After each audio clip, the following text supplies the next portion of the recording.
एका नदीच्या काठी एक मोठं झाड होतं.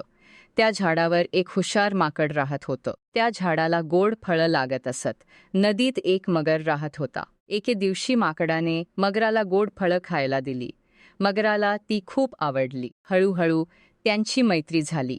माकड रोज मगराला फळं देत असे. एके दिवशी मगर घरी गेला आणि त्याने आपल्या बायकोला फळं दिली. ती म्हणाली, ही फळं इतकी गोड आहेत, तर माकडाचं हृदय किती गोड असेल. मला त्याचं हृदय खायचं आहे. मगर अडचणीत पडला, पण बायकोच्या हट्टामुळे त्याने माकडाला फसवायचं ठरवलं. दुसऱ्या दिवशी मगर माकडाजवळ गेला आणि म्हणाला, मित्रा, माझ्या घरी जेवायला ये ना. माकड तयार झाला आणि मगराच्या पाठीवर बसून नदी पार करू लागला. नदीच्या मधोमध मगर म्हणाला, मला खरं सांगायचं आहे. माझी बायको तुझं हृदय खायचं म्हणते. माकड खूप हुशार होतं.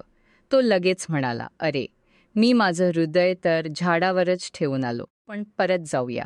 मगर त्याला परत किनाऱ्यावर घेऊन आला. माकड लगेच झाडावर चढलं आणि म्हणाला, अरे मूर्खा, हृदय कोणी बाहेर ठेवतं का?